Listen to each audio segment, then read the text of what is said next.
Hello, everybody. This is Joshua Hatton with One Nation Under Whiskey Podcast. That's me nosing my glass of whiskey, by the way. I am joined today, and as always, by my good friend, my business partner, the dear Mr. Jason Neal, Patrick Harris Johnston Yellen. Hello. Hello yourself. Your handsome self. I am present and accounted for. So when you get into class and the teacher comes in and they start calling your name, indeed, would you raise your hand and you say present, or was there a different Scottish reaction like you weak? No. Yeah, we were just a series of smart arses, and so you would say things like attending. Right. Yeah. Okay. Here was always a lowest common denominator. Here.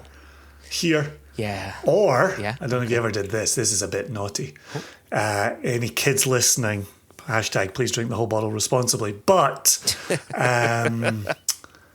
we would sometimes switch off with a partner, and you would have that person say here to your name, and you would say here to their name, and it was a coordinated effort to annoy the shit out of the teacher. Oh wow! Would you ever have a girl to say here for your name and vice versa to really screw them up? To be clear, we did not talk to girls at that age. You didn't talk to girls? To be clear.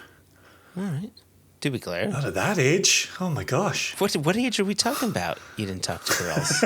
18. 22. All right, that checks out.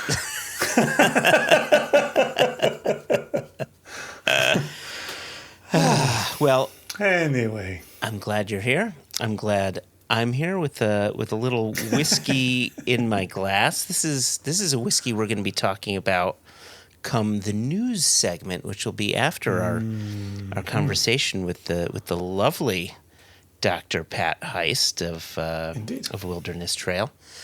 Yeah, it was a good chat. Good nerdy chat. Yeah, it's. I feel like people are going to need to put on their glasses, and they're going to need a pen, piece of paper.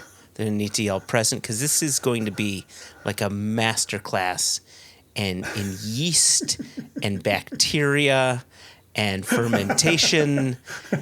Yeah, after a while it starts to sound like a trip to the doctors. He will talk about dipping his long beard in casks. It's yeah. There was a lot to learn in that interview. That was good. He was a good sport, though. I thoroughly enjoyed that. And then, again, spoiler alert, by the end of the interview where he talks about a part 2, I always like those types of conversations where, that was me meeting him for the first time, talking with him for the first time, nerding out with him for the first time. And it did not feel like the first time we were having a chat about anything. Yeah. And B, knowing by the conclusion that we were just scratching the surface on places we want to take the conversation. And it's interesting. It's just that, right? The entire time it felt as if we were scratching the surface. But when I look at the audio files in my audio editing tool, my GarageBands, and I look at his WAV files versus our WAV files, despite us only scratching the surface with him, he talked like 700 times more than we did. Just like it was good, right? It's kind of like those Sukhinder Singh or Dr. Bill Lumsden conversations where you say, "What color is the sky?" and then they just go off. It's a meditation on historical bottling blending practices. Yeah, no, I always feel that way for our listeners. Like, they get to listen to these two jamokes plenty. And the reason we bring in a guest is to bring in another voice, bring in another perspective, bring in another area of expertise. And so, when you hand the floor over and you get an education, that's worth the price of admission. Right. Yeah. No refunds on this episode. Not a one. But, interestingly, I would argue that the email that you're about to read is of a similar geeky level to the conversation our listeners are about to hear. And funnily enough, it comes from the one and only Dr. James Foster. From one doctor to the other. Look at this. My son, the doctor. So, as always, the date when this came in was a while ago. Mm-hmm. But there's a reason that we've been sitting on it before bringing it to the podcast, and I will explain in just a moment. So Dr. James Foster on June 27th, as you pointed out, Joshua, on my birthday. Your birthday. Thanks be to James Foster. I just finished the latest podcast. Congratulations on another excellent episode. For those keeping score at home, June 27 was the day after our Daniel Whittington episode. However, Foster is referring to our Balcones episode. Indeed he is. So my guess is he was probably formulating this email when we dropped another episode on him. So Foster writes, at one point, Gabe explained that they, Balcones, reduced the fill ABV in order to slow down the interactions of the spirit with Texas heat. Mm-hmm. He described that this reduced the angel share by slowing down the rate at which liquid flows from the inside of the cask to the outside. My head exploded, parentheses, making a very tiny... Says the guy with a PhD. Continue. James is easily the smartest guy I've ever met. I get that casks breathe. Could you put some leaves on that branch? Oh, look at that. Is it osmotic pressure? What role does temperature play? If I put Balcones new make at their fill strength into an M&H or Paul John cask in Israel or India, would it behave like it does in Texas? Mm-hmm. What role does pore size play? I could go on and on. Joshua frequently asks about fill ABV during interviews. I do. And I always filed that away as just another bit of geek trivia. But now I know it really friggin' matters. Thanks for everything, James. Very quickly on that very point, Pat Heist mentions the entry strength on Wilderness Trail in today's interview. Which is quite a bit lower than the current... Say no more. Okay. Say no more. Let me ask you a question, because I read through this email multiple times, and he asks the question, is it osmotic pressure? Yeah. And I assume that has something to do with Ozzy Osbourne. Am I... Oh my God! When will I learn? I am Charlie Brown with the football. I 100%. I pushed my glasses up on the bridge of my nose there. You got already. I was thinking he is about to ask me what osmotic pressure is, and all I can think of is a semi-permeable membrane. And how will I pull this off when he asks me this? Nope, he pulled away the football right as I was about to kick it. You are welcome. Oh my God. Dear listener, I am literally staring at my ceiling right now. Oh, my Lord. You got to take the mirrors off the ceiling. Anyway, continue. What? But then what will I do with this mechanical bull?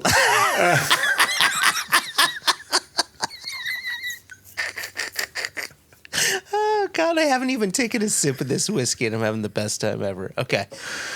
So the other part of the preamble here is getting this series of questions from Foster. My initial reaction is fucked if I know, right? Yeah, right. And so one of the positions we've always tried to take with the podcast is we talk to people who know more than us, which we could probably find a random person in the street and fulfill that prophecy.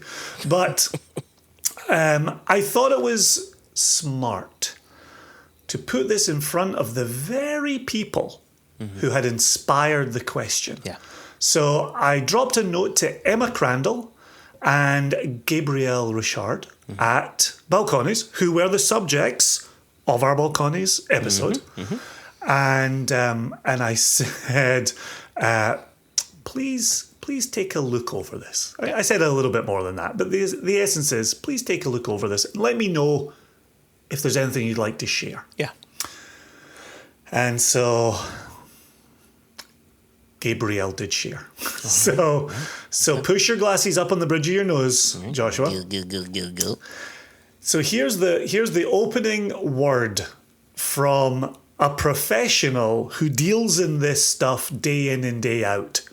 He goes, woof. Woof. That's great. WHUF, which I really like.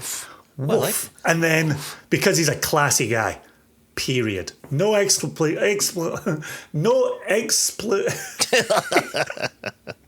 also have not had a drop of whiskey. No exclamation point in sight. Okay. A period. A full stop if you are listening in the Commonwealth. Lots to unpack here, but at its simplest, we can return to the ideal gas law. PV equals NRT. Jesus Christ. Oh, gosh. So good. So good. So good. Did you hold on? There's my head exploding. At its simplest, we can return to PV equals NRT. Well, there you go, everybody. And there you have it. I think when he uses simplest, I think he's meaning at its most reduced point of understanding, right? Not simple as maybe we as understand for a layman. Yeah, exactly. Right. Yeah. Okay. So now the listeners have got PV equals NRT in their back pockets, right? Are you down with NRT? You know me. You take the PV from the bottom and you bring it to the top. We're just cancelling out mathematical equations now. Hey. All right. You increase temperature, which Texas tends to do like a lot. Then you increase pressure. Increased vapor pressure in the barrel helps to push and drive spirit deeper into the staves in the Texas climate. Checks out. Well past your standard Kentucky char layer, interacting with deep oak layers and pulling quantities of extractives that Scotch whiskey and Kentucky Tennessee whiskey can only dream about. I love the fact that in an uber nerdy opening paragraph, Gabriel throws down the gauntlet to the rest of the world. Yeah, right? What you got? Come at me, bro. That's basically what he said. Yeah, you see your Kentucky char layer? I can only see that in my rear view mirror. So he goes on. This is tremendous. Some oak flavor extractives are more water soluble, tannin, wood sugar, while others are more alcohol soluble, vanillin, glycol, lactones, eugenol. Okay. Yeah, and some of these you'll hear getting mentioned, Pat Heist today. Yep. We drop proof when marrying or by having a lower entry proof for new make because we know the Texas climate is going to force our whiskey into parts of the oak where it will pick up a lot of the alcohol-soluble elements. Too much of these, and the whiskey can feel too textural, spicy, unbalanced, earthy. By dropping proof, we make sure the spirit slightly prefers wood sugar, body, mouth-filling, sweetness, over the other alcohol-soluble character. In-house, we might say, quote, let's soften this whiskey up by performing an in-barrel dilution, end quote. Or by marrying a variety of casks together, proofing them from their cask strength down to 55 or 57 or 55 to 57%. Okay. and putting them back in barrel to soften up and mellow. Okay. A real nice bit of information there, and really nice bit of science being used. And echoes a little bit some of the messaging we've gotten from our friends at Westland when they talk about putting their whiskey into finishing casks. If they finish their whiskey, they will lower that ABV down a little bit to go after certain flavors. So now it's like it's being reinforced here, right? What they're saying is being reinforced here. Well, and it's like Pat says in today's interview, you can go down the path of tradition where you know the ways to get certain flavors, or you can pinpoint actions using science. Yep. And here you've got Balcones knowing the science and knowing exactly how to pinpoint that, and removing some of the inexact quote unquote science. Yep. So one more lengthy paragraph here, but it's such good material here. Eventually, the results of our climate study will be more widely available, where we aged the same whiskey in the quote-unquote same barrels in 5 different locations in North America, plus 1 site in Scotland. This study conclusively proved that the climate overpowers the barrel impact on matured spirit. So yes, the exact same distillate into the quote-unquote same barrels will produce different spirits if aged in Israel, India, Texas, etc. We're still unpacking what all of these climatic distinctions and contributions are. The short of it is that the hotter a climate is, with more diurnal temperature shifts of 20 plus or 30 plus, the more alcohol-soluble compounds you will pull from the oak, where the gentler climates prefer the water-soluble compounds. We believe this is mainly due to the depth of penetration of the spirit into the stave in the hotter climates, and quote-unquote cycling or movement within these deep layers, and only indirectly related to proof of the spirit in cask. Wow. And he concludes, that's enough for now. Happy to do an episode related just to this study once we get things rolling. That's wild. That's wild. I don't take any of our relationships or industry relationships for granted, and it's just so lovely that you can forward this on to to an expert, and it's like, yeah, oh, here you go, here it is, X, Y, and Z, and we're able to get the proper answer. So, and here's a thing that we're exploring as a company that James is sitting pondering in his intelligent brain. A lot to unpack in there, and I really hope this sets the table for Gabriel coming on. And when I wrote him back, I said, listen, just give us the date. Just send us a date. Yeah. Give us a date, and we will absolutely have an episode dedicated to this climate study. So, yeah, isn't that brilliant? Gosh, that's so good. The water-soluble and the alcohol-soluble and what you get from either of them, then connected to climate, connected to diurnal temperature swings. Beautiful. Really beautiful. Yeah, it's amazing. You can throw all of that knowledge out there. Meanwhile, magic is still happening in the cask. Variables that are uncontrollable, despite as much control as we want to put on it. Magic can happen. Inconsistencies can happen, and then you start an independent bottling company that highlights those inconsistencies. And that's exactly where I was going to go with your comment there. It's not so much magic to me is just something you see with your eyes that you can't on your own explain. Perhaps taste with your taste buds that you can't otherwise explain. Yeah. But it doesn't mean there's not an explanation for it. Exactly, yeah. What really strikes me are the inconsistencies. Even when you do know what is happening in there, you go, either that didn't work the way it was anticipated, or that worked in an even better way than we anticipated. It's those inconsistencies and obviously conversations we've had with distillery managers about, well, sister casks are all, quote unquote, back to Gabriel, the same. Yeah. It's like, no, none of them are the same. Yeah. None of them. Yeah.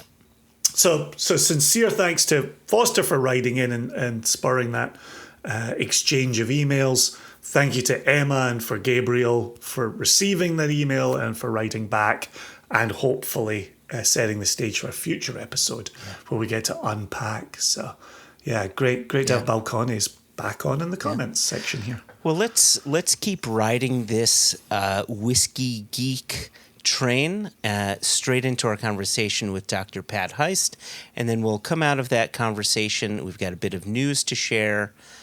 Some tasting notes to share. I'm absolutely desperate to be sipping on this whiskey. I've been reading this whole time. I haven't tasted a damn thing.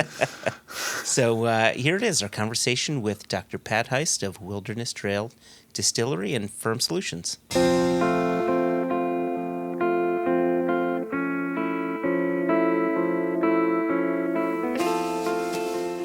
Well, Dr. Pat Heist, thank you so much for joining me and Jason on this podcast. You know, Wilderness Trail has been a distillery we got familiar with back in February of 2020, like right before the world shut down.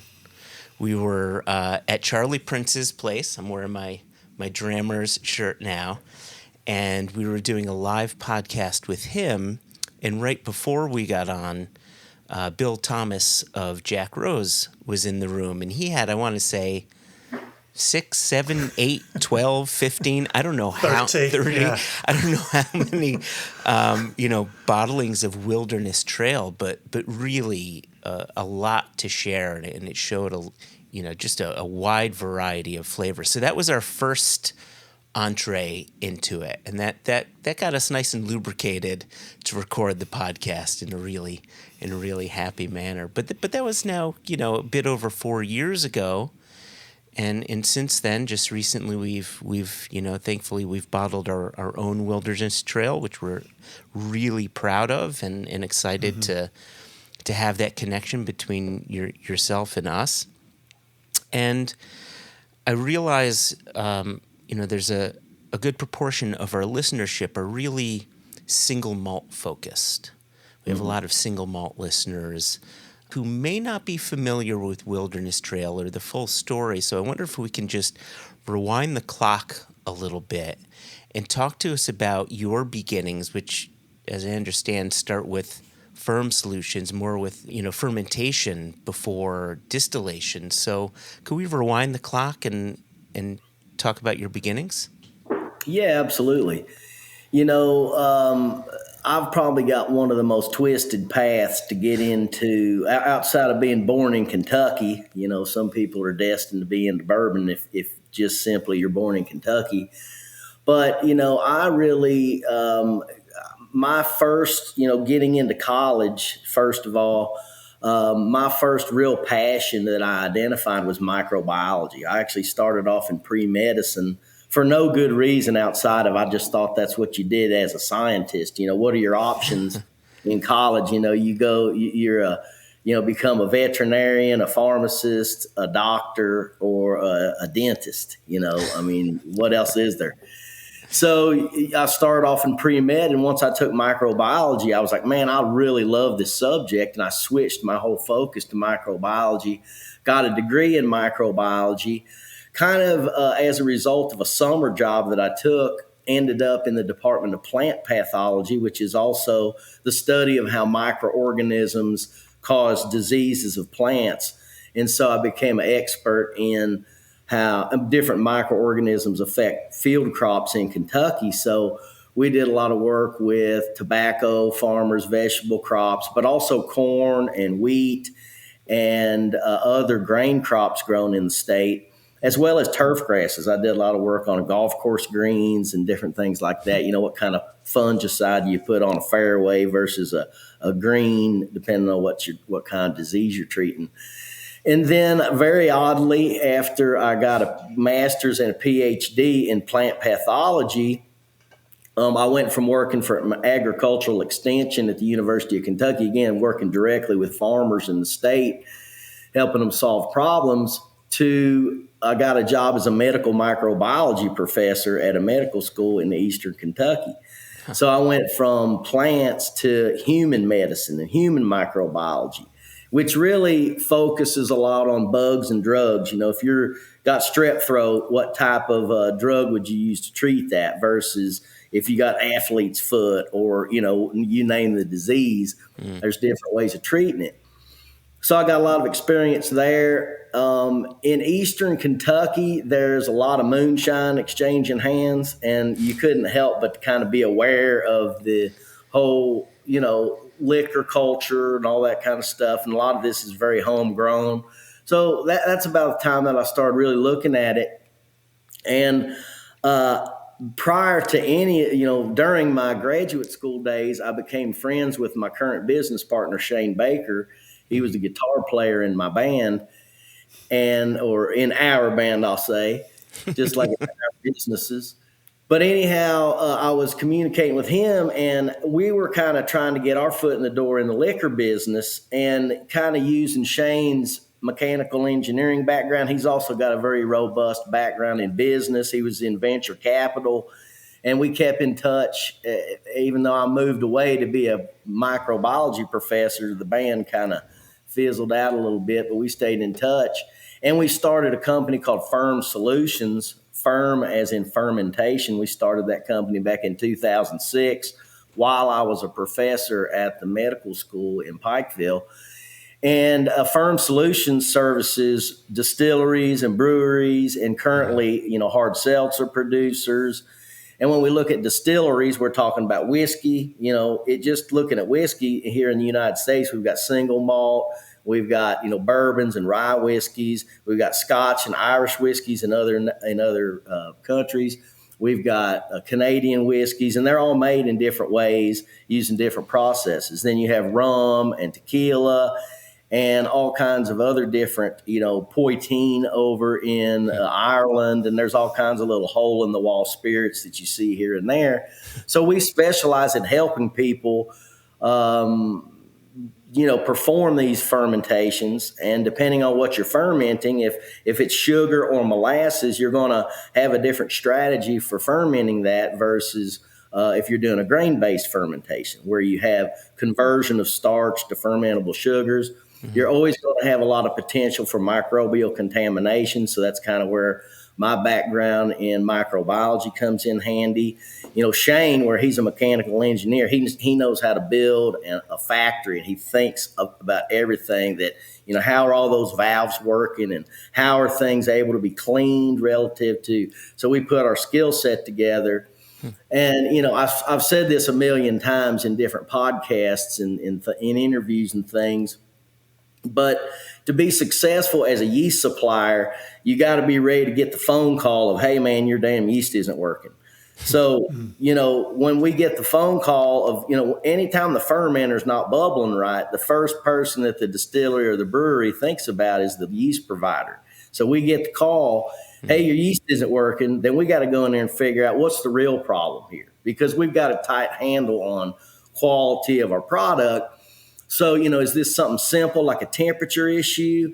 Is it something more complicated like a bacterial contamination issue that we're going to have to step in with some labs testing and some different things to solve? Is this a biochemistry issue relative to converting starch into fermentable sugars? Are they cooking at the right temperatures? Including, you can't cook too high because you've got enzymes that can be destroyed. You can't cook too low or those enzymes don't work properly. And that's the whole, the process of biochemically converting starch into fermentable sugars. So the list goes on of the 500 things that can cause problems at distilleries and breweries. But when you look at how, bourbon is made and rye whiskey here in the United States, we have grain on fermentations. The grain is all left in there throughout fermentation and distillation, as opposed to Scotch where you have, or beer where you're lautering and you're making a clear wort. You're taking away a lot of that protein and fiber. which lends to a lot of metabolism in fermentation that you don't get whenever you take that stuff out of there. So many different things to consider. And we had the advantage leading up to Wilderness Trail of being in many of the world's most famous distilleries, helping them solve problems. We supply yeast to a lot of the big distilleries. And so we had the advantage prior to starting our distillery of not only having a company that can shell out some capital to support a distillery, but also the know-how, which has never existed in the history of mankind, of being able to go in hundreds of other distilleries, not only on the tour here in the 51% corn and the new charred oak barrel bit, but also what does it look like underneath that fermenter? How does that agitator blade work? What are the RPMs there? What's the viscosity of that mash, et cetera, going down the line. And we're the ones that distilleries and breweries call when they have serious contamination issues. So we're studying not only the yeast strains that are used throughout all those industries, but also the contaminating organisms that either have evolved at these distilleries over time or ones that just show up that need to be, there's problem solving that needs to occur. So we retain those organisms, we study those organisms, and if you really want to crack the flavor code on old whiskeys, you've really got to look beyond what is told about the recipe, which is the mash bill, the yeast strain, the process. Well, what about these 9 organisms that are showing up at all these different populations at any given time? Those are also things that need to be considered, and it's kind of like the new frontier of understanding for this industry, and I feel like we're at the forefront of that. Okay, that was a lot, and I see Jason probably has 700 questions. Feel free to hop in, Jason. I have a question, but yeah, go for it. Keep going. Well, man, there really is so much to dig into here. But as you were talking, one of the questions that kept popping up in my mind was about those who might reach out to you for guidance on yeast. And I'm curious, when people reach out to you, are they looking for yield? Are they looking for flavor? Are they looking for a combination of the two? And how do you address the requests that they're looking for to satisfy the goal that they're trying to attain? Yeah. So, the first thing is what do you got in mind for me here? Sometimes it's, hey, I have this jar that my great grandfather left behind and it was whiskey that he made and I want to recreate this whiskey and I want to know what yeast strain it was. Okay. So, requests like that, a lot of times they believe that, if I can just find the yeast strain, then I'm going to be able to recreate this. And it's like, well, hold on a second. Let's look and try to figure out what the heck is the mash recipe. Yeah. And those things can be told a lot of times just by tasting. Is this a sour mash or a sweet mash? Mm-hmm. A lot of great grandpa's recipes, even if they wanted to use sour mash, they wouldn't have had a batch left around previously to, you know what I'm saying? So just recycling of liquid as you do on a day-to-day basis when you're distilling throughout the course of a normal day, not running 24/7. So you get the request and, you just have to be helpful because a lot of people don't realize that it's not just the yeast. You've got, like I said, you got the grain recipe, you've got sweet mash versus sour mash considerations. You've got some other things to consider: pot still, column still, sure. Temperature off the still. I mean, we've been able to transfer from a pot still distillery to a column still distillery and did the transition pretty seamlessly. You can go back to our pot distilled product and you can find, especially given the fact, and we did this out of confidence, all of our wheated bourbon for the first 2 or 3 years was all released as single barrel bottle in bond. So we were, hey man, whatever differences there are here, we're happy to let you guys see those. And then in the case of our rye whiskey, it was all 100% single barrel strength.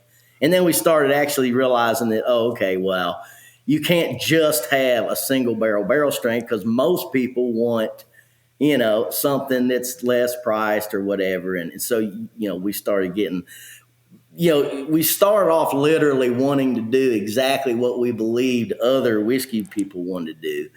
And then little by little, you start, there are things that you have to do in business that, just make more sense, bottle design even. It's like, why does everybody have the same old boring bottle? We see that now because this kind of bottle does not work well on a bottling line. And 3 different labels, 1, 2, 3. I mean, this is a tapered bottle. We have Wilderness Trail pad printed on the front of the bottle. I mean, we literally have one person at the distillery whose job it is to make sure these bottles go in exactly the same way. So, when you start off not knowing a lot about marketing or about things like that, you start getting more ergonomic with your design. But anyway, back to your question about, another request we get a lot of times is, hey, I'm going to build a distillery in this location. Can you guys come in and find the old yeast that used to be here? It's like, well, we can find the yeast that's there now. We can't really guarantee without having the yeast that used to be there. But sometimes we can go in, and if it's an old facility, and we've done this before and we've done this successfully, is we can get into the equipment, and if there's enough residues left behind, we can actually do DNA. We extract DNA, generate nucleotide sequences, look at compare those sequences to yeast DNA that we have in our database. Mm-hmm. We've got about 22,000 different yeast strains that are cataloged in our cryogenic freezer. We can pull them out and access them anytime. We have genetic data on a lot of those. So we learn a lot about what the customer wants, and then we tell them, now that's going to cost you tens of thousands of dollars just to do the work to find the strain. Then we're going to have to make that just specifically for you. And normally when we make yeast, we make 80 tons at a time. So if you're not ready to take 80 tons, then we got to make less than that. And that production run will cost you maybe $100 a pound. Whereas I can get you can look on our Firm Solutions website. There's probably not anything on there right now for more than $10 a pound. Mm-hmm. So that's the difference between, hey, just we have chosen the 9 strains we sell to distilleries out of 22,000. We've already done that work. Like, don't recreate the wheel here. So those are some scenarios that we would be approached with, and then you multiply that by 100. We've been asked to make fermentations on the space station. We've been asked to, just all this different type of stuff. Does kombucha have alcohol in it? Depending on what day it is. That's very cool. And just to kind of burrow in a little bit more on Joshua's question, there is, again, Scotsman, Scots raised, Scotch running in the veins. Obviously, for me, growing up in Scotland, learning about that product, the talk is yield, and yeast is just there for yield. For you, with your expertise, do you die a little bit inside when you hear it only being pitched as yield? Do you firmly believe there's more to it on the flavor front? Well, I can say this. I've never seen a yeast strain that made a good yield that didn't also make good whiskey, okay? I have seen yeast strains that didn't make a good yield that made bad whiskey. So I would always we're going to always go for the best tasting whiskey we possibly can. Mm-hmm. But we also, because we have a choice to do that now, we can choose yeast that operate at higher temperatures, that ferment more quickly, that utilize more sugar, that are capable of surviving in higher concentrations of alcohol, that are capable of competing against contaminating organisms more readily. So there's a lot, and there's some yeast strains that we market that now that we've got, we went from 500-gallon batch to a 4,000-gallon batch to 20,000-gallon batches. We'll switch from strain A to strain B, and it's like you get 53 barrels a batch from one, and you get 61 out of another. So there are yield issues or yield differences. So when you look at that, hey, I can make an extra 10,000 barrels a year. just by using that yeast strain, no extra grain or anything. How the hell do you account for that? There's a lot of things where observations that we have, and it's like, if you do this, this happens. But why it's happening, that's kind of where as scientists, we try to go backwards and figure out, because, hey man, how do I engineer this other strain to do that for me? Or, and then you translate that across beer and in different areas, Can't remember what the original question was, but back to the quality of the yeast strains. Yeah. I think one thing anyone needs to really look at, one of the big problems that I see is, okay, I've got 3 different yeast strains. Let me put those into a mash, okay, or into a beer, basically. And if I'm going to be making a scotch, I'm going to be doing a louder situation where I'm going to be able to taste that just like it's a beer, okay? Mm-hmm. And I can taste those 3, and I've done this a million times with classes, and I can say, in my head, I know everybody's going to pick number 4 out of 10. They're going to say that's the best. That's the best beer. But if I'm making an aged distillate in a barrel, I better be careful about picking at the beer stage. Now I take that to a clear distillate, and I start losing those nuances that I was very able to clearly pick out of the beer. Now everything's more complicated, and it's like, well, shit, all these are pretty good, but I do see little differences. Now throw that into a barrel and forget about it. So that's the other part of it is, and it's a little irritating when people are so dead set on making choices at the beer level or the new make level, when really the end result is what you're going after. So you can pitch out a yeast strain that does all these wonderful things because the beer tasted better or the beer smelled better, when it doesn't even matter when you get to the distillate. So I've said my piece. Don't get me riled up here, folks. I've got a follow-up to that. Oftentimes when and quite often Jason and I will use Scotch whiskey as sort of signposts, and this will be one of those instances. So when I think about peated Scotch whiskeys, right, as those whiskeys age on, the peat ages out, right? You could taste some really old Lafroigs, and they're more fruit bombs than they are anything, and a lot of the peat is just a distant memory. And so I wonder, when it comes to yeast and considering yeasts, especially for flavor, is there an amount of time where yeast is doing more heavy lifting in that spirit, and does it age out? Or do you find it continues to age with the spirit, that it is detectable within that spirit? Yeah, there's a million ways to go with the answer to that. But one example that I'll give that people can probably relate to would be esterification, esters. Esters are a group of chemicals that most, even just people who don't know anything about science, but if you've listened to bourbon, people talk, you've probably heard the word esters. Mm-hmm. Esters are the family of chemicals that impart the fruity notes, the nutmeg and the vanilla, and some of them come from the barrel. Some of them come from organic acids that are produced in the fermentation process that end up in the distillate. That organic acids condense with alcohols to form esters.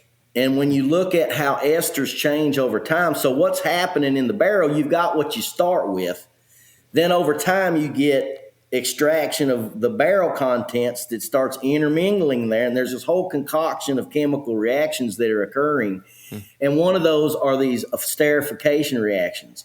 And esters continue to get more and more complex over time. If you've ever seen the charts that talk about, ethyl acetate, isoamyl acetate, all these different esters, and it's got the little pictures of the strawberry or the pineapple or the bouquet of flowers on there, it gets more complicated over time. And so that's kind of what you see over time, is those esters begin to get more complex over time and go from one note fruity little hits to very complex bouquets of flavors. And then you intermingle that with things like the peat, smoke, or other influences of the grain or the type of barrel, new barrel versus used barrel. I mean, just lots of the proof off the still, the entry proof in the barrel. There's so many factors. It's just unbelievable. Yeah, cheers. I was curious to bring you back a moment ago where you talk about where decisions are made. Given that you did put together Wilderness Trail and you built that and successfully so, how did you find yourself making the decisions along the way when you are predicting the future and you're predicting the flavors that you might want to put into bottle? Well, a lot of the heavy lifting on the mechanics and how the plant operates, I'll give 100% of the credit to my business partner, Shane. He really, he's the number one guy in the world. I'll say it over and over. He is the number one ops guy in the world on building a distillery, operating a distillery, efficiency, sustainability, everything. He's really got a good handle on it. But also the forecasting. We started off making 1 barrel a day. We do 220 barrels a day now, 7 days a week. So going from, hey, I need 60 barrels and that'll last me for 3 months, to I need a full truckload of barrels every day. So you might as well bring 5 trucks, let them sit there in the parking lot. I'll have my truck driver move the empty ones and the full ones around, because we got to be ready to change them out at 2 a.m. So there's a lot of things that relate to forecasting that people don't understand, not just barrels, but grain.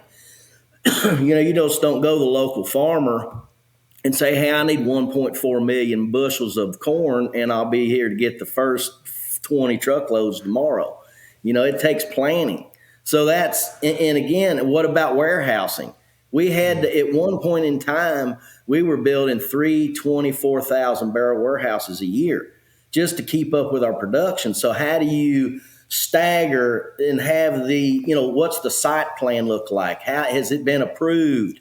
Or is there any gas lines that need to be moved? Is there any other, what's the utility situation over there? All these different infrastructure related things that have to be done way ahead of, you have to buy property before you can build a barrel warehouse. You have to have the plan approved by planning and zoning well ahead. You have to nowadays, there's a 12-month, 14-month lead time with Busick Construction that builds the barrel warehouses, as well as with Vendome that puts in the stills. So knowing 2 years from now, I need this, so I can let them know so that in 18 months, we can get that 6-month period of installation over with. So a lot of planning there. Which is incredible, right? When you're talking about just those day-to-day decisions that are 18 months down the line. The way you're talking about separating the responsibilities with Shane here, if he's then focused on that, are you then free to think about flavor? Are you able to say, that's my remit and I'm going to think about this day in and day out and I'm going to be the one planning flavors 5 years from now? Well, the thing about it is, there is a lot to be learned from what we already, we can already make whiskey like it's been made for hundreds of years, because we've been working exactly how do those distilleries make their whiskeys. You can start there. So we knew we were going to start out with great whiskey. We're just more rounding out the corners for little things like, production factors, and really we don't know how our whiskey's going to taste until we got to that 4 to 5 to 6 year point. So there is a little bit of, even just considering our aging site versus, and no one's really got any record of aging whiskey there before. Our barrel's going to be all empty because it's too dry, too much wind, or are we going to see the proof go down and moisture coming in and we're going to have a musty flavor? There are things relative to, same thing with curing tobacco here in Kentucky, which we've got a lot of experience with in the past. That affects the flavor of the end product. So maturation, a lot of people focus on making it, but there's a heck of a lot left up to Mother Nature, and we just happen to be in a excellent place for them. We believed we were when we began this, but you don't ever know till now. We're into 10-year products, so we have got a good handle. We've got and it's still on a hell of a good trajectory of flavor. And a lot of that, I think, is sweet mash process. It's a whole different type of a acidity level in the distillate. It just lends to a different type of drinkability. I'm really interested to see what this product is at 12 years, 15 years, and so on, relative to or sour mash products. So why the decision to go with sweet mash rather than sour mash? Well, I mean, we didn't want to recreate the wheel by any means in terms of like just shoot in the dark at something totally new. But every distillery does a certain amount of sweet mash production. Once you shut down and you don't have any more back set when you start back up. So every distillery has a period of time where it's running a sweet mash.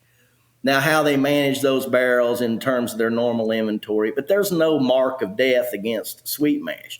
It's always been kind of thought of as more difficult. And when you ask experts, why do you do a sour mash? And you get, first of all, I think it's important for listeners to understand it. It's amazing how much of a couch expert a lot of people are on different things. And you think, sour mash versus sweet mash, But I think it's important to understand sour mash. When you're mashing in the grains with the water in the mashing process, you're displacing 20 to 30% usually of the water with liquid left over from a previous distillation. Okay, that's the process of sour mashing. So you ask sweet mash, in contrast, you're simply mixing all those grains with fresh water. We're trying to make a very consistent product. Consistency is one of our top goals. So water is more consistent than backset. Backset comes from different batches. Batches are different. We want to stay consistent. That's inconsistent.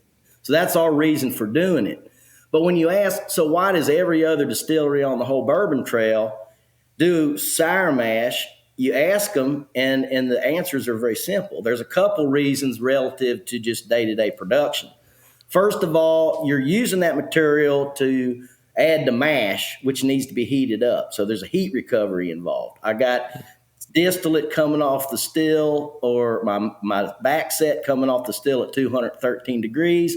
I incorporate that with my mash. I'm getting that heat back. Well, we have coils in our stillage tanks that we use to generate hot water, so we also recover heat at our distillery. Second reason is, at our distillery, we have to get rid of 100,000 gallons of stillage every day, 7 days a week. That's the biggest pain in the ass of managing the whole distillery, is getting that 16 or 17 semi-loads, whether there's 10 inches of snow on the ground or the cattle are eating grass or whatever, that's got to get out of there every day. So what about if I can incorporate 20 to 30% of that back into the process? That's a big advantage. So that's another reason. Now, the last reason, this is the one everybody hangs their hat on, is they'll say that sour mash makes my process more consistent. Yeah, that's and what as I a heard. bourbon enthusiast, the way that people process that is, well, I can think about it like sourdough bread. Okay, my grandma gave me a little piece of hers, and I'm starting that batch, and I'm taking a little bit of that previous batch and making the new batch with it. But the difference, grandma didn't run her piece of bread through the still at 213 degrees Fahrenheit and kill all the yeast in it. So that's one thing to be considered, is there's not a lot of living organisms left in the liquid from stillage because it's been heated so intensively. We've already done that. And it's actually a good way to get strains, Somebody give you their stillage. I can get it out of there, but it's kind of one of them, kills 99.9%. But I can still get the 0.1% that's in there if I filter through enough of it. Yeah, I'll find it eventually. So, but they say it makes it more consistent. And then when we peel back the onion and see that, okay, well, the old facilities, and you go to the old Scotch facilities too, and a lot of those people really welcome in more of that, what they consider to be what has evolved at their distillery, house bugs, I guess you could say. I've heard them called house bugs before, So if you have a little bit of pressure from contaminating organisms in your fermenter each and every time, if you acidify the mash, you reduce the potential for those contaminants to get you. Okay. And in that respect, sour mashing is more consistent.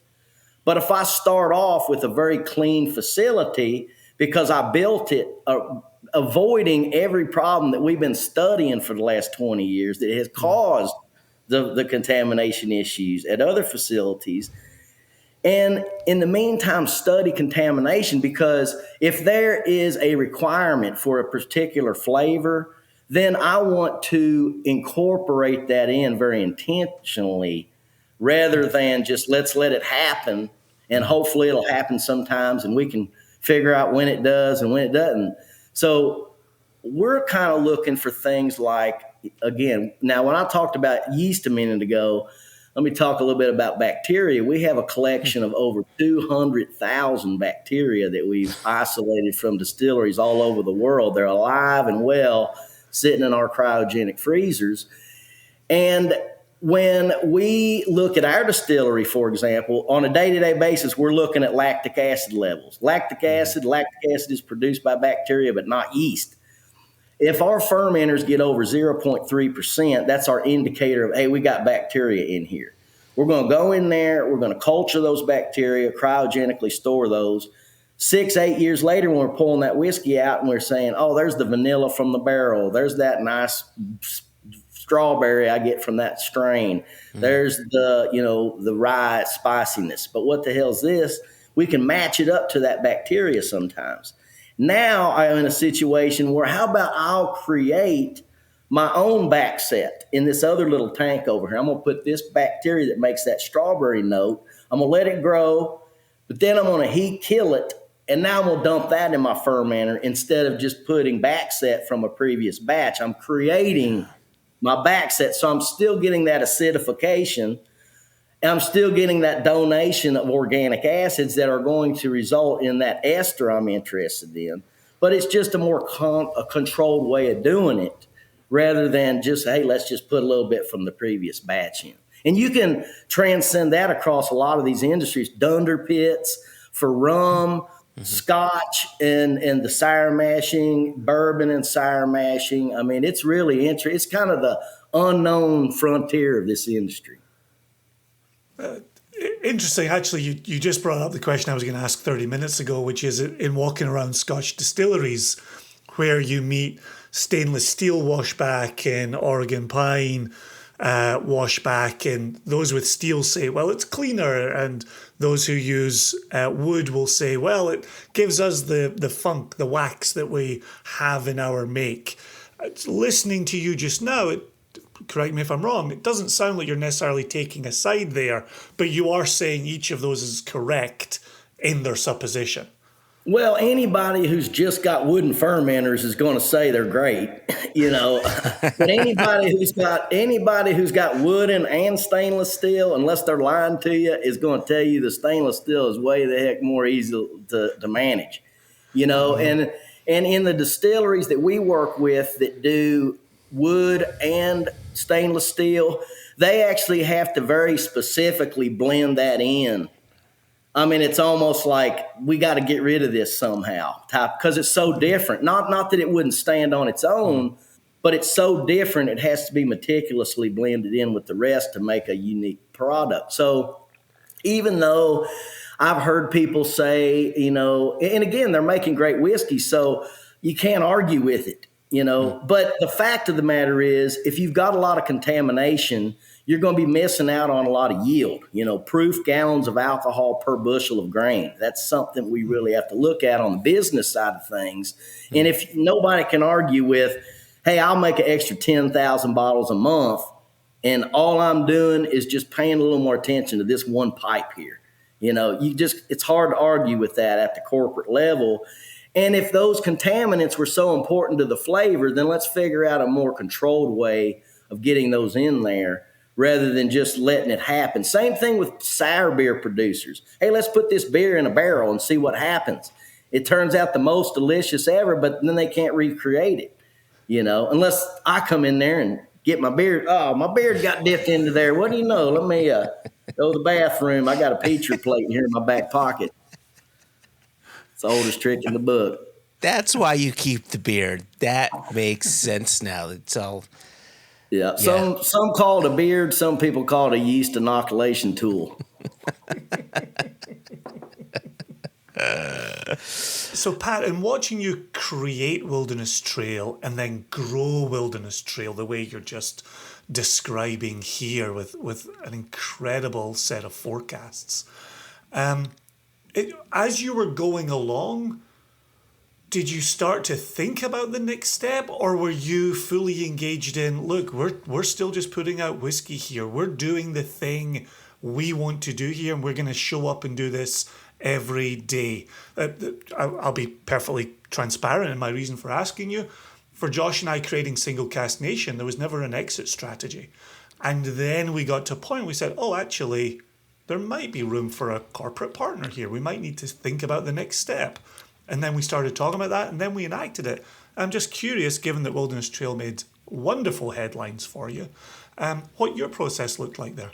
Yeah, I've made this analogy before, but if you've ever watched The Never-Ending Story, where the knight is trying to get through the oracle and the little dwarf guy is like, "Why, see if he's going to make it," and he gets zapped.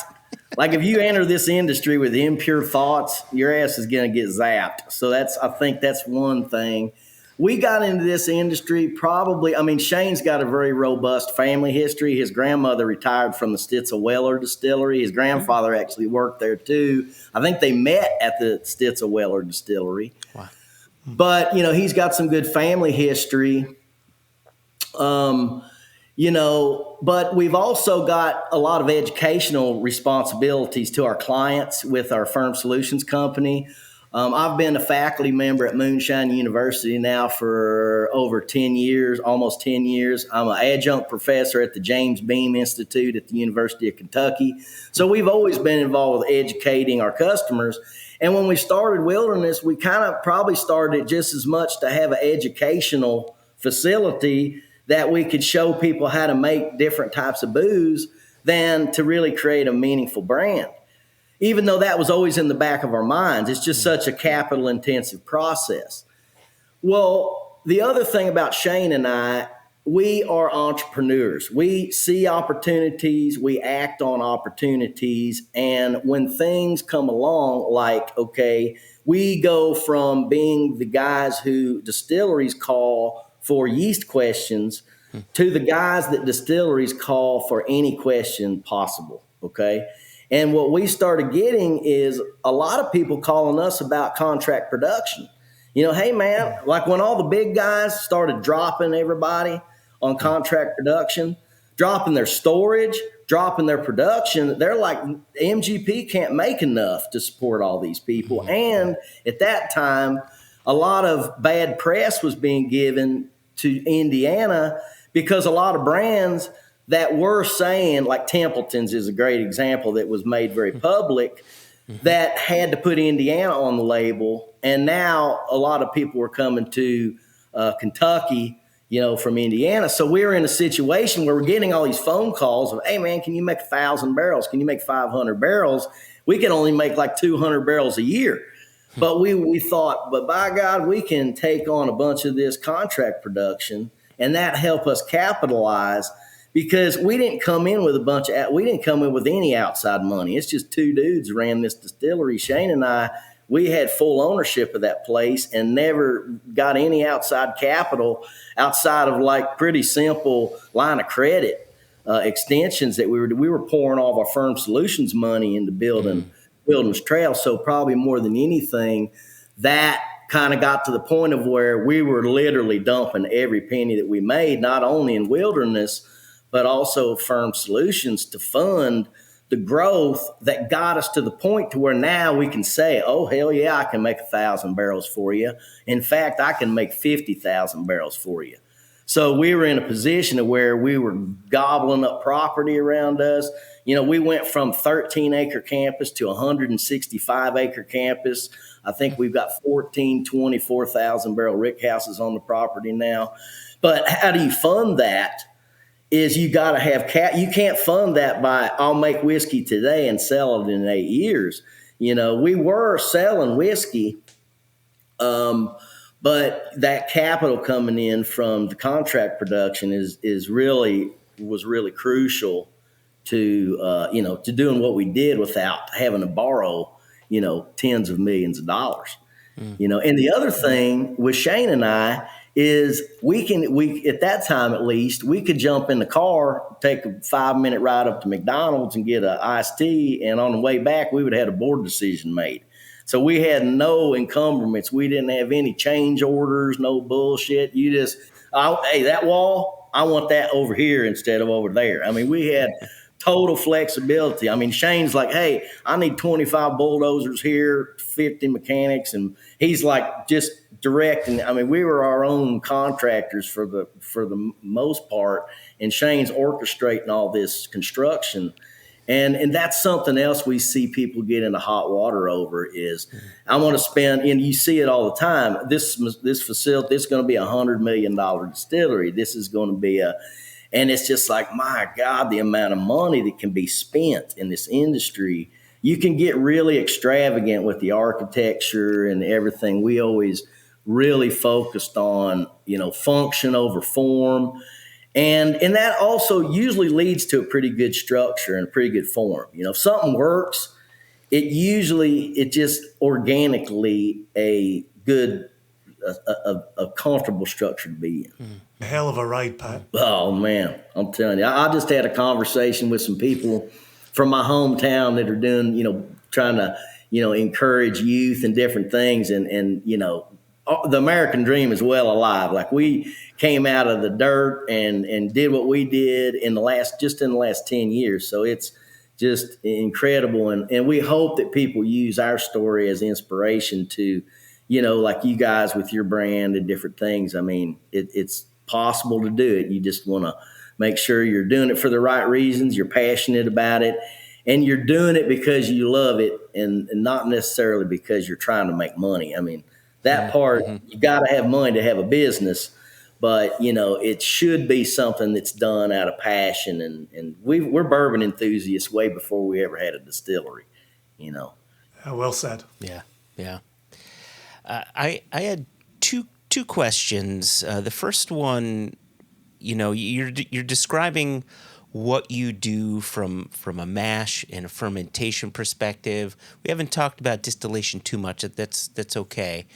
But you combined that with what Shane does and, just the sheer planning and the building of the rick houses and so forth. And the question that I have is when it comes to fermentation and distillation and then finally warehousing and maturation, because that can also be a bit of a flavor selector, right? Where you warehouse, what level it's on, how the wind comes through, etc.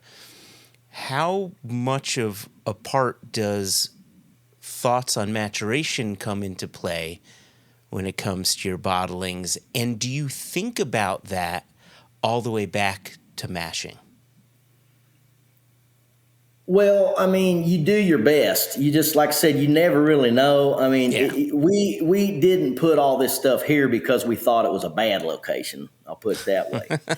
So, but you really would never know if there's any. I've seen distilleries that built on, beautiful location, but when you're there all year long, you realize that, oh man, when we were looking at this place in the fall, we didn't have all these torrential rains and like we do here in the spring that makes this area soggy, and why our equipment got flooded out and why our barrels smell musty because, we're in a flood zone. So there's different things that when you build there's a lot of stargazing going on, especially with new distilleries in terms of, oh my God, the wedding venue is going to be over here in the parking lot. When the visitors, when they pull in, the first thing they're going to see is our logo. And then they're like, yeah, well, where's the fucking gas line coming in here?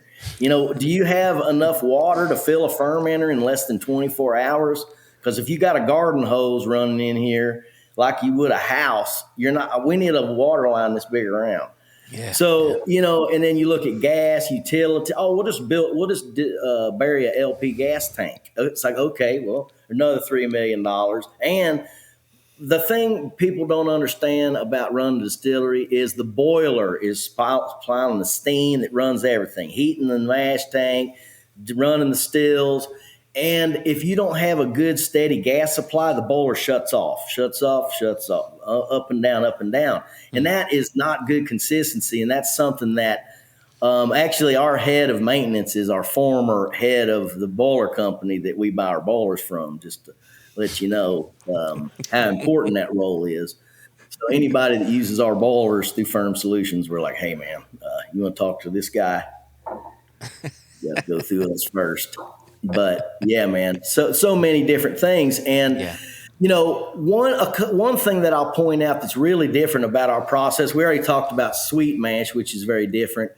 And this also kind of gets to sustainability and a smart move on just energy consumption and utilities that also lends to a different flavor profile for our whiskeys.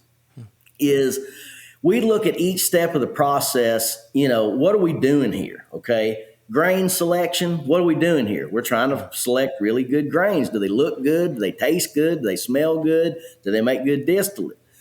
Milling, how fine of particles do we need to get of that grain, to blend in the water? Cook temperatures, what temperature do we need to cook at? Well, what are we trying to do there? We're trying to convert starch into fermentable sugars. That occurs at about 175 to 185 degrees Fahrenheit. Why does everybody in this whole industry cook at between 211 to 213? Probably because they've always done it that way. And when we started our distillery, we go to people who are already doing this and say, what temperature do you cook at? 211, 213. And we look at the literature, and it's like, well, what we want to happen happens at much lower temperatures. And also there's a lot of protein in here, and protein denatures at higher temperatures. Yep. So if we release amino acids by denaturing protein, we might get more ethyl carbamate in the distillate. That's one of the many things that occurs. So why don't we save millions of dollars in utilities, have the lowest cook temperature in the industry, and we accomplish everything we want to accomplish, and it just happens to give our distillate a different flavor profile, makes it more soft, because we're not creating a bunch of extra congeners from the amino acids are readily taken up by yeast as nitrogen source. If they're left intact proteins, the yeast can't take them up. And things like arginine, that's an example of an amino acid that is a precursor to ethyl carbamate, which is regulated in any distillates going to the European Union, for example. So things like that, just common sense things that not only save us money, but give our distillate a very unique flavor and mouthfeel. Which is one of the things I was going to comment on, sipping on our Single Cask Nation Wilderness Trail here. The mouthfeel is remarkable, something that we look for in every cask selection, but has it in spades in the example from your distillery. One thing about our products is the two words that I tell people about our products. One of them is reliability. I will go to a tasting right now with the President of the United States or whoever it is, and I will go by any store that has Wilderness, and my second word is confidence, and confidently pick up a bottle, and even if it's 4 years or whatever, it's going to be damn good. Yeah. So that's something that you're going to get, and the fact that this is a single barrel 4-year-old, I mean, that's another thing that people are like, I don't want to do a barrel pick if it's not at least 10 years old. I'm like, get your 10-year-old shit out and let me pour you some 4-year-old, and I'll guarantee you which one you're going to pick. So it is remarkable how well it's turned out. And something else that we did, at least early on, we're kind of experimenting with some different things now, but we used a barrel that the wood was air dried for an extended period of time. So we used 18 to 24 month air dried barrels rather than the more common 3 to 6 month. And what that does, the barrel people call that process deacidification. Mm-hmm. And that is specifically you're volatilizing tannic acid by letting those staves sit outside, and that takes away the tannins and makes it less tannic and less acrid at a young age. So that was one move that we made, because we drew a line in the sand and we said, hey, we're not going to release anything till it can be a bottled in bond. So we wanted it to taste really good at 4 to 5 years. Now that we're releasing 8-year, 10-year, some of our stuff goes into the less aged barrels. But back then we knew that we wanted it to just be fire at 4 to 5 years. And we still put a lot of our stuff in those barrels, but we do a combination now. Yeah. Yeah, no, that for me, that's music to my ears, because tannins, my palate has a really difficult time with tannins.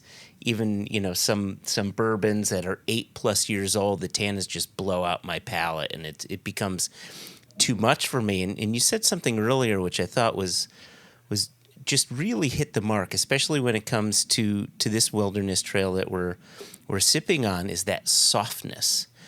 And when Jason and I were going through some of these samples, there was softness throughout, but there was also a note in there that really surprised us, and I look for it every time, and I'm wondering if you could tell us where it came from. And it's this almost rosewater floral kind of note that I think balances out the rye spiciness in such a fucking cool way. This 4-year-old rye is doing so many things that a 12-year-old whiskey only wishes it could do.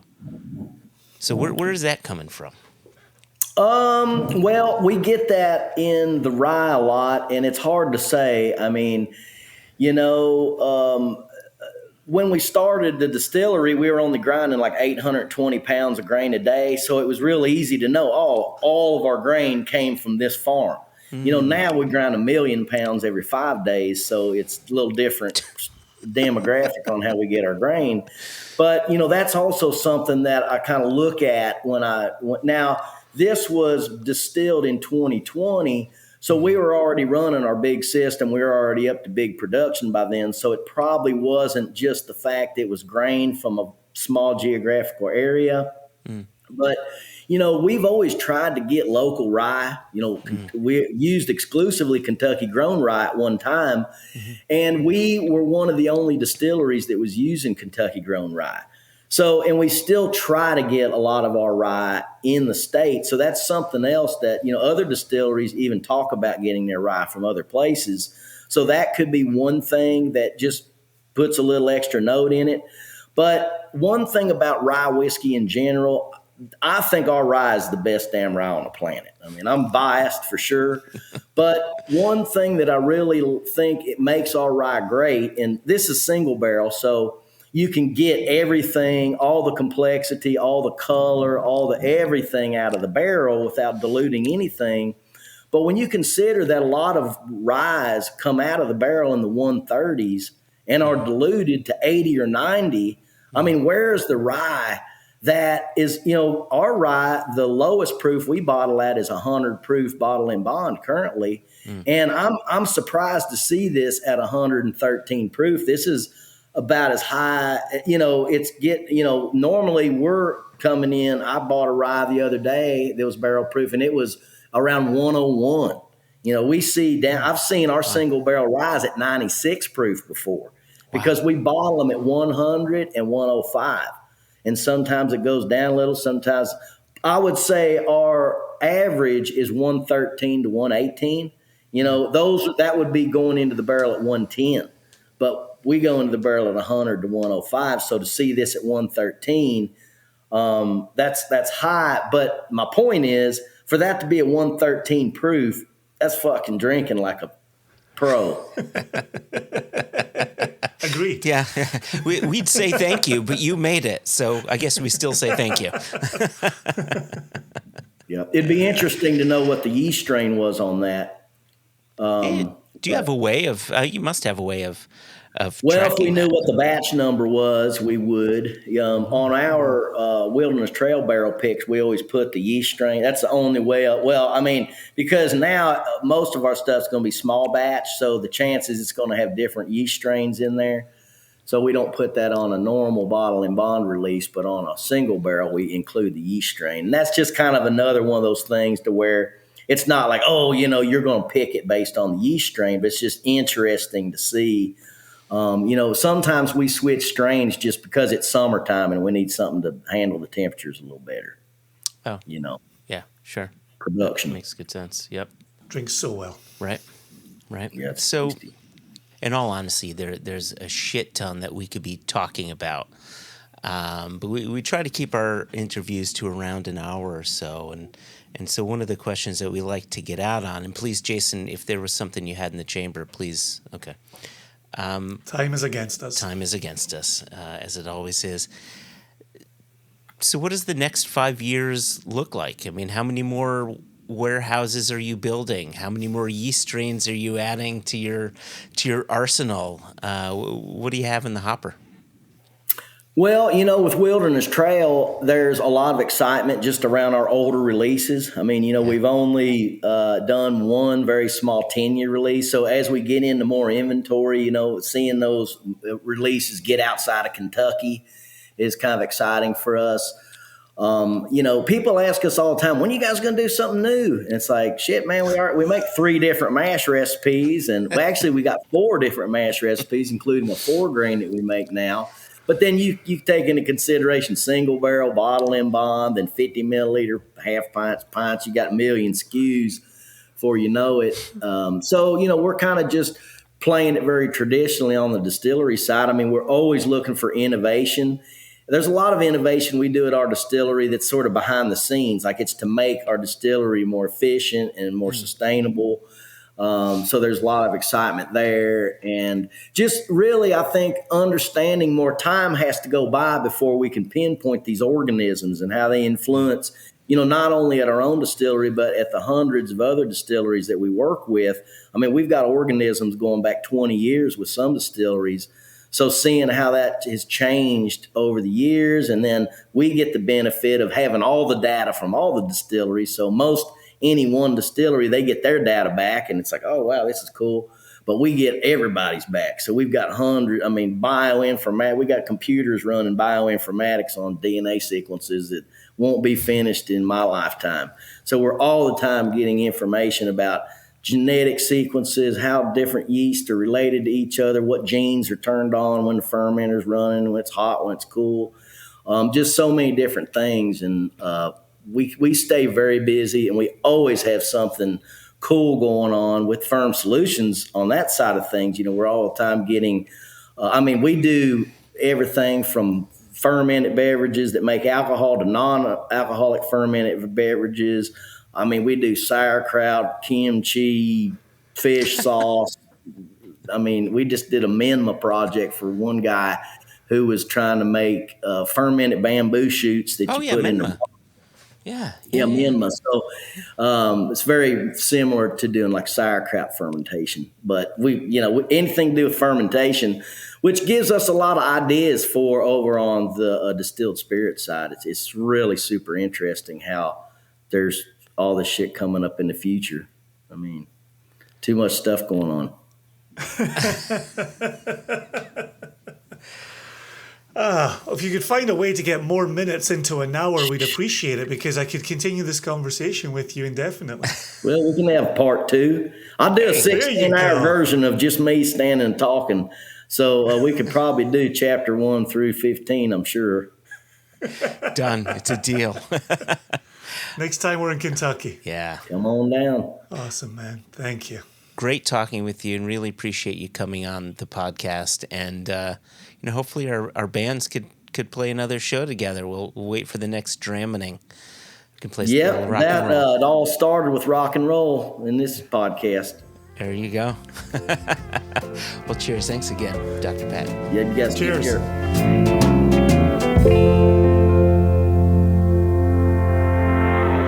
Dr. Pat Heist, thanks again for taking the time out to talk with us and to committing to a part 2. I know there's so much we weren't able to discuss that it necessitates a part 2. So I'm looking forward to that. And hey, maybe it'll happen over yet another Wilderness Trail single cask nation bottling. Oh, there you go. Oh, I like the idea of that. Yeah. Yeah. Nice one. And who knows? Maybe it'll happen after my band plays with his band yet again. A little more rock and roll into the into the world. Well, I think connecting what we just heard there and to what Gabriel was writing in the email and what you and I were discussing about intentionality, hearing Pat talk about texture and them specifically building said texture through scientific practices. Yeah. I love it when you get to close the loop on why is this doing what it's doing? Why am I enjoying this the way that I am? And he goes, well, we built it that way. Oh, God damn, well done. It's great, and I love that they do focus on texture, and you use that word is so perfect. Intentionality, understanding that without good texture, and this is why you and I always refer to one another as being texture guys when it came to single cast nation, that's it's like the dude's rug that ties the bow, right? That's what brings it all together. Right. And delivers such flavors, right? The oils in there are flavor carriers and flavor deliverers.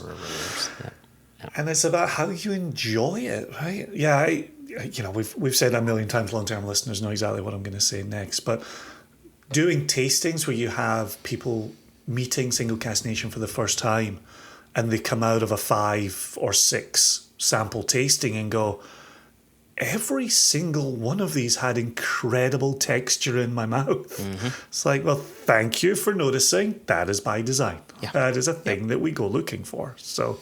Yeah, fits with this wilderness trail so well. Texture through and through. Yep. Inside and out. Love it.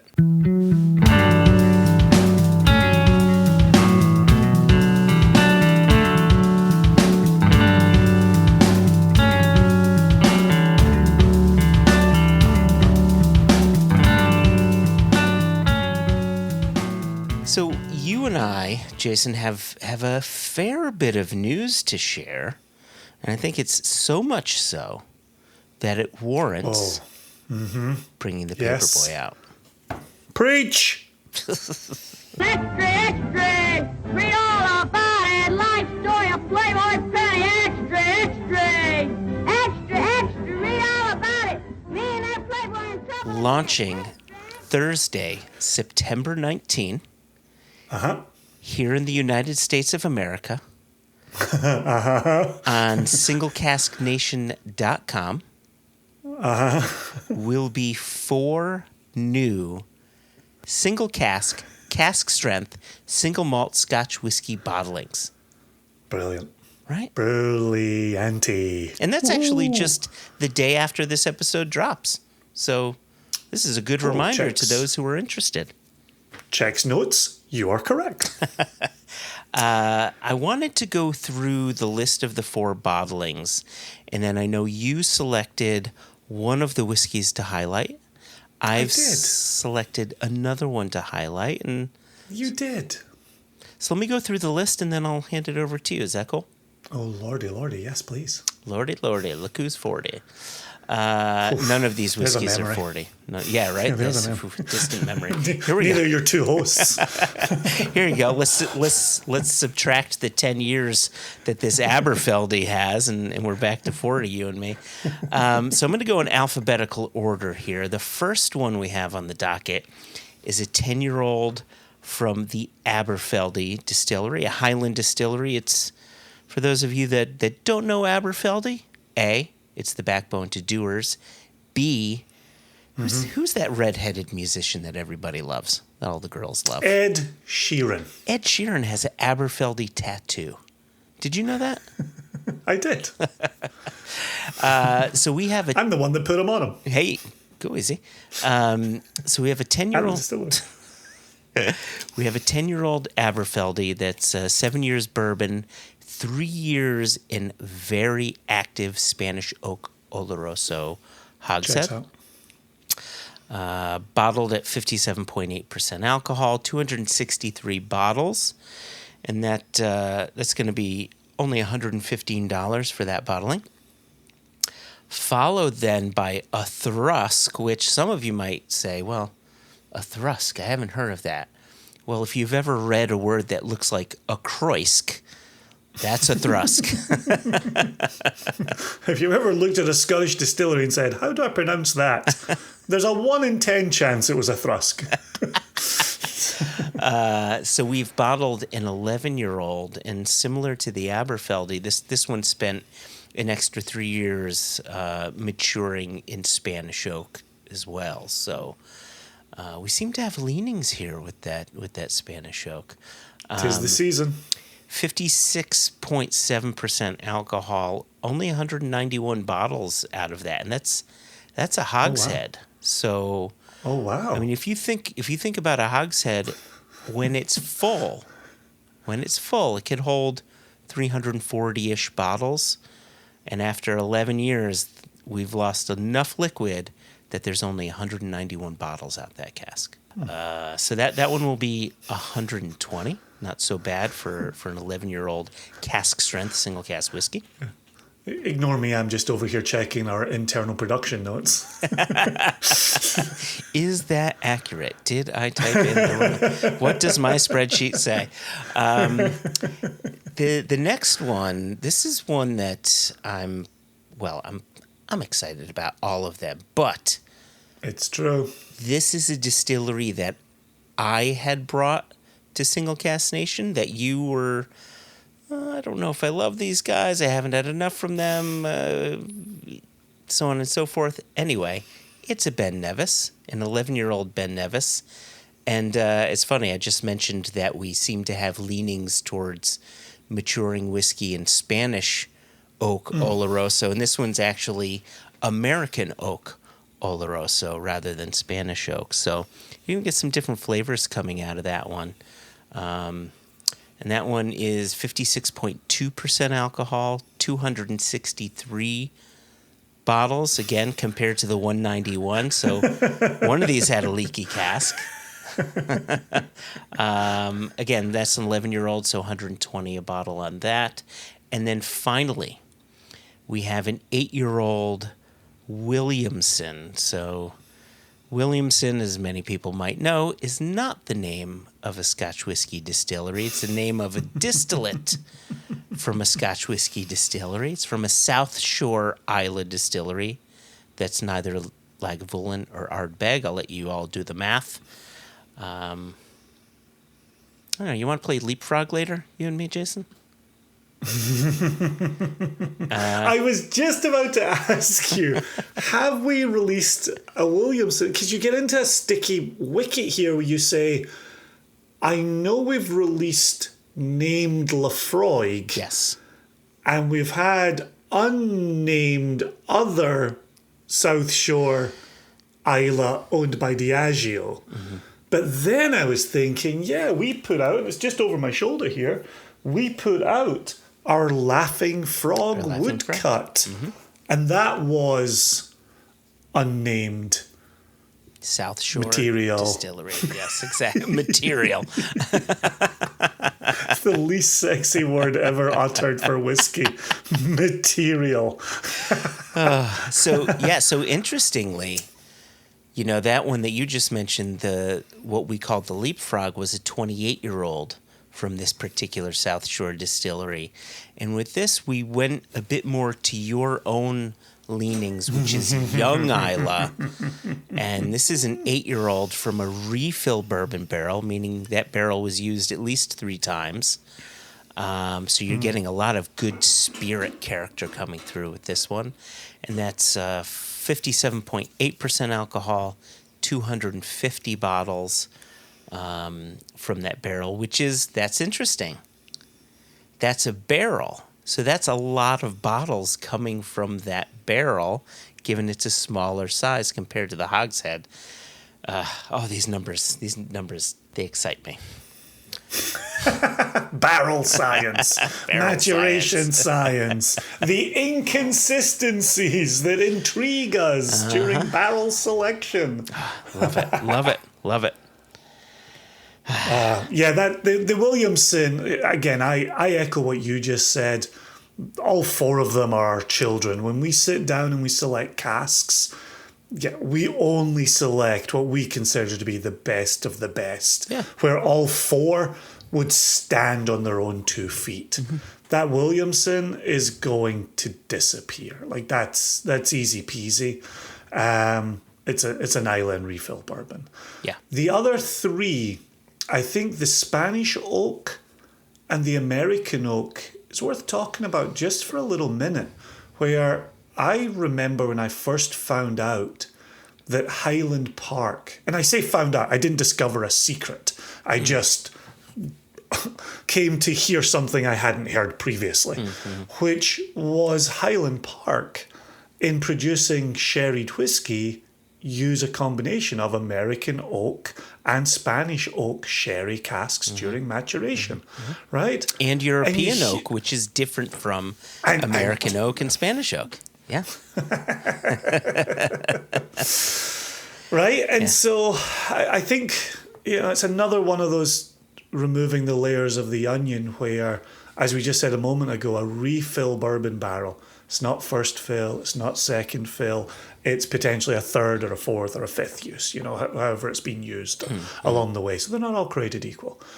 To then walk into the world of sherry cask maturation and then start to pry out, American oak sherry will do something different than Spanish oak sherry? Like, yes. And as you and I have gone through more and more casks teasing out these differences, it's interesting to see the ways in which Spanish oak can take that role of robust, dark fruits, heavy, right? I think of our friends at Glenfarclas or Glendronach, right? Yeah. Where you think of really heavy sherry use.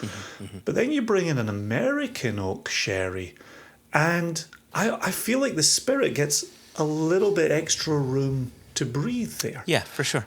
Right? And there's a bit less of the dark fruits and more of sometimes the grain coming through in the spirit, which brings me right around to the Etrusk here, which if you had told me that was an American oak sherry, I would 100% believe you. Oh, interesting. Because it's so cereal driven. And there's such a pleasing sweetness there that this Spanish oak, Oloroso in this instance, has really allowed the spirit to shine through. And I applaud the cask here for the work it has done. I think as well, so A, I echo what you're saying, but B, I think it also talks to the quality of the Etrusk spirit. Absolutely. Right? It's I couldn't agree more. It's big, it's peppery, it can withstand, that like Spanish oak is soft, it's porous, like it allows spirit to sort of go in and act like a sponge to just take out all of the stuff from the wood, whether it's the sherry that was in there before or the char or just the natural compounds within the wood. But then you get a strong spirit like a Thrusk, and it's saying, oh, no, I'll be having some of that. But I'm still a Thrusk here. Like, I'm still a Thrusk. And so I applaud the two, the cask and the spirit. I love the fact that on the nose, it opens with party balloons and fresh Chuck Taylors, which for me are two unmistakable notes, right? And that's your sherry presence. That's the sherry component of this maturation or this finish, this time in wood. But then there's the grain, then there's the nuts, right? Very much to your point, right? There's wood and spirit on the nose there. Yep. And they just kind of hum back and forth. Man, I wish listeners could see your hand gestures as you're describing this. Yeah, sweet on the palate. It's so funny, right? We always talk about the memories evoked by whiskey. Right now, just taking a sip, first sip of the day, first sip during this recording, and I'm transported back to my student flat in Aberdeen with Perry and me just pouring 1990s released whiskies back and forth. Oh, wow. And Wow.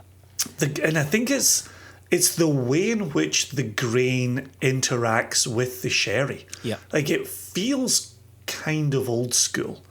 And it's a strange thing to say, but it tastes like I grew up thinking whiskey was meant to taste. Oh, I like that. Oh, I like that a lot. Right? Yeah. Because it's got a bit of heft. It's got a bit of oomph. It's quite rich. The alcohol is not a stranger in here. Like it feels like a hefty dram, because it is a hefty dram. Yeah. Yeah. But I love the interaction there. That's great. How's the finish on that one? Oh, I'm getting a kind of a little chocolatey note kind of floating around here. There is a note. There's actually a few notes in the tasting notes that I'm really proud of that we put together for the Thrusk. But there's one part on the palate where we say malted cereal that's been crushed by a bicycle tire. Yes.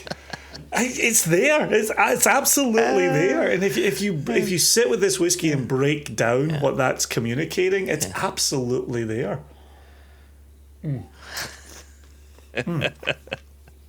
Good rich mouthfeel. Yep. On another sip of it. Yep. It tastes like December in Aberdeen. Like it's cold outside, we've got a nice warming dram inside. Like that's phenomenal. I'm 100% there in my mind. But yeah, little waxy, still that cereal running through, a little bit of pepper, and then the chocolate covered raisins are in there as well. Yeah. Oh my gosh. That's great. Yeah. Oh, and then a little bit of coffee to the very back of the finish. And so this is, again, I've got a different whiskey in my glass than you have in yours, but this is what I remember, or one of the things that I remember about the Thrusk, is that finish just keeps on going and develop. Yeah. And it's not the same every time, right? It sort of builds sip after sip. You discover more flavors there. Yeah, I'm even getting a little bit of coffee ice cream just in the time I've been sitting here with nothing in my mouth and just focusing on the finish. Yeah, beautiful. Yeah, rich, creamy, even in the finish. There you Yeah, cracking. How much did we say for this one? 120. 120, yeah. And I think just really quickly before I start going over the notes on my whiskey, I don't think I mentioned the price on the Williamson. That one's going to be $110 a bottle. So apologies to those folks who were left hanging, wondering what the hell the price was going to be on that South Shore whiskey. So I have poured, and I sort of alluded to it as I was going through our list. I have poured the Ben Nevis. I discovered Ben Nevis, I don't know how many years ago, but it was love at first sip. And anytime we would see Ben Nevis on lists, I would say, we need a sample of that. And I'm so glad we found this one. So on the nose, it's funny. I look at the notes that we had written, and it's all there and then some, but let me talk about what I'm experiencing just now. So again, this is that American sherry oak, right?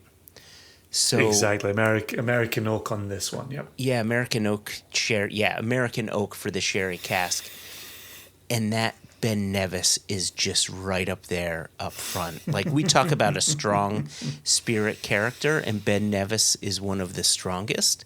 And I think it's good to point out too that this is a distillate from when Ben Nevis were using brewer's yeast. So you get this sort of rich, heavy sort of spirit. It's like boozy white peaches going on here. There's a lot of honey, a lot of nutty notes going on. I'm getting some oat cakes as well. A terrific note. And then some, that's kind of interesting. So some like dates, but maybe it's like if you jammed some boozy golden raisins into a dry pitted date. That's what you would have on the nose. Yeah. It's like a juiciness. Yeah, it's wild. It's sort of like vacillates between the two. So I'm just going to jam them together. Oh, man. Yeah, really nice. You know, we've talked about it before, that nasal texture that you can sometimes get from a whiskey. And it's just like, there's no alcohol burn. I'm just jamming my big nose into this and just like breathing it all in. All right, I'm going in for the sip here. Okay, Richard Patterson.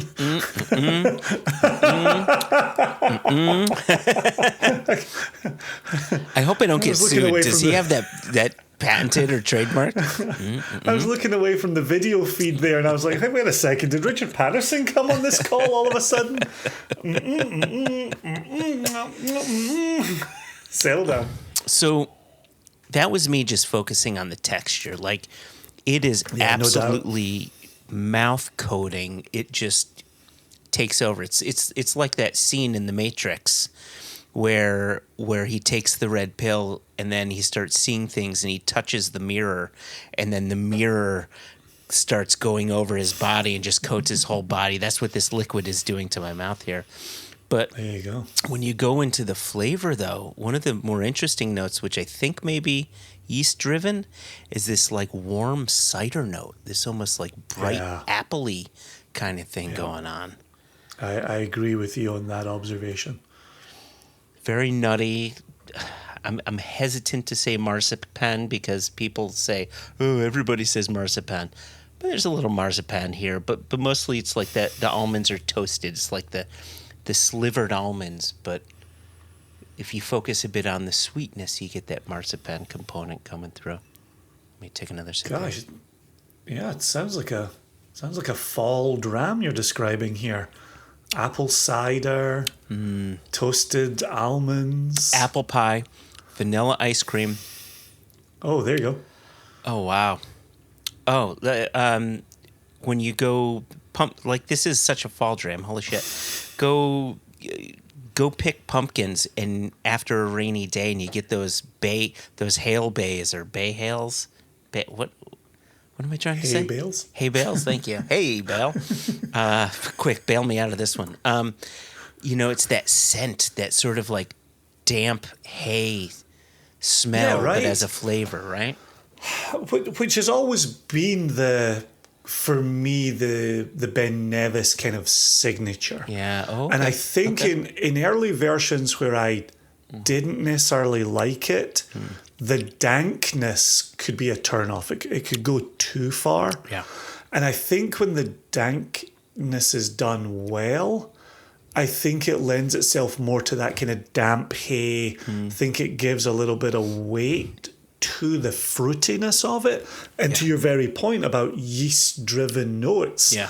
I think it's good to have that little bit of dank balancing out that fruit. So, and now I've got examples where some of my favorite Ben Nevises have actually taken the dank to extremes right. and just become wild, funky monkeys to the extreme that you actually gave me a Ben did. Nevis funky monkey that was too funky for you. Yeah. And I loved how wild it was. So there's always a lot to explore with Ben Nevis. Yeah. There's a reason that it's gaining steam in nerd circles. It also tastes delicious in Japanese whiskey bottles. Moving on. The finish. So here's where those stone fruits come back, right? We were with boozy peaches on the nose, and now it's warmed apricots, it's honey, it's melted milk chocolate, not necessarily dark chocolate. However, the dark chocolate is now almost like a powdered dark chocolate comes in closer to the end. Sometimes like a baker's chocolate. Yeah, kind of thing. yeah, exactly. Some more of that oat cake coming in. Oh, nice. So I'm sitting here still sipping on the very last of my Othrusk, And what's amazing is the flavors are so pronounced that, you know, sometimes you can lead the witness when you're drinking two different things, but you can taste the other person's notes 100%. in the different thing. Yeah. That is not happening with this Thrusk. Oh, lovely. There you go. This Thrusk is still like, no, I am what I am. It's the Popeye dram. And I am what I am, what I am, and I am what I am, and it's all that I am, and I am what I am. So those are the 4 whiskeys. I mean, Crackers. Yeah. Aberfeldy, a Thrusk, which you tasted, Jason, the Ben Nevis, which I tasted, and then the Williamson. And we'll come back and we'll do some notes on all of these, maybe on the podcast, definitely on our YouTube channel. Very, very much so. And just as you're saying there, for future tasting notes, we will have Jess on the next episode to talk about what you can expect to see in global markets. And there's a fair few crackers in amongst all of that as well. So we, just like we did today, we won't highlight all the things, but we will try to draw attention to some things. Here's a question for you, Joshua. Why select this Ben Nevis? The one that you've highlighted today? Well, God, I fear that my answer just may be too pedestrian, straightforward, obvious, but to me, it's just great fucking Ben Nevis. I mean, here's the thing. I really like that the spirit character stays true regardless of it being, in this, first fill American Oak Oloroso. But what I like is that somehow what I feel are those yeast-driven notes are more pronounced in this one compared to other cask samples that we have had. And I think about the 2016 or 2017 change that Ben Nevis, maybe it was 2017, 2018 change, somewhere in that area, where Ben Nevis decided to move away from brewer's yeast and switched to distiller's yeast. And so we have this whiskey that is coming closer to the days when they decided to switch yeasts. And I just think about us 10 years from now, 20 years from now, the way we talk about Ardmore switching from direct fire distillation to, indirect heating. We're going to be having these same conversations about Ben Nevis. And for me, it's nice to have this sort of time capsule of here's something where they were still doing brewer's yeast. And what a great example to highlight why brewer's yeast was so cool. Yeah, nice. I like that. I like that answer a lot. And you, Jason, with your Thrusk? It's twofold. One of which is definitely showing that spirit and simply selecting what we consider to be an excellent cask with wonderful balance there. But there's another component for me, which is I think we've brought, in recent memory, Dal Ewan to the nation. Okay. And Dal Ewan has been very well received. And we've brought Inchgour to the nation, and it has also been very well received. And I think hot on the heels of our 4th woodcut series, where we closed out that set of bottlings with a Thrusk that had some extended finishing in ex-Caroni rum cask. Having another opportunity to show a Thrusk to the nation is very exciting and very worthwhile, and something we said we were going to do when we launched the woodcut series. And so here comes a Thrusk. Get to know it, get to understand it, get to appreciate it. We'll start putting it out in different types of cask as well, so you can see how that spirit plays. But I think for a lot of people, a Thrusk is about to become a favourite, like it is a long-standing favourite of Elijah Ammon. Dear Elijah. And we do talk about the the types of people drawn to a Thrusk, but I'll leave the nation to read the truncated label note when the bottles come to their doorsteps. Yeah, I love what you're saying there because it reminds me of the earliest conversations we had with distilleries like Arran and Kilhoman and Glen Murray, where we said, we're in love with your distillery spirit. We want to tell people about it. We want those who don't know about your distillery to know about you. And we're going to do it through our favorite casks. And that's been our remit from the beginning. We love this distillery. You should check it out. If you loved our bottling, if they have their own bottling too, buy their stuff too. Like, let's let our little ship help to raise the waters of other ships. If we could do that, then as an independent bottler, we've done a bit of our job here.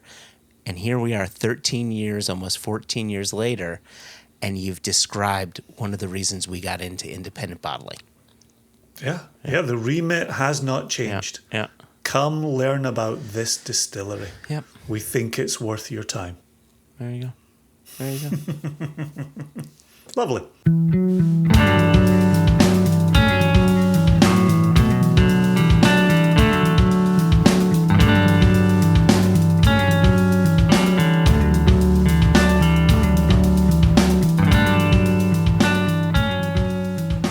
Thanks again to Dr. Pat Heist and of course to Dr. James Foster for his lovely question, to Gabriel Indeed. and Emma from Balcones, of course to your good self, Jason. Thank you. To the listeners, to our nation members who also happen to be listeners, I raise whatever's left in my glass to you all. I do the same. Cheers. Cheers.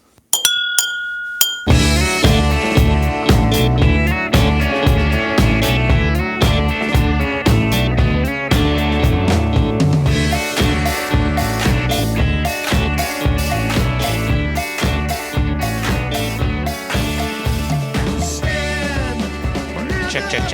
2, 1, 2. Check. Okay, so it is down. All right. All good? All good.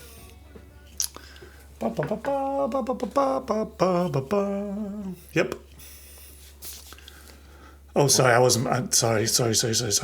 Now I'm ready. And you are recording?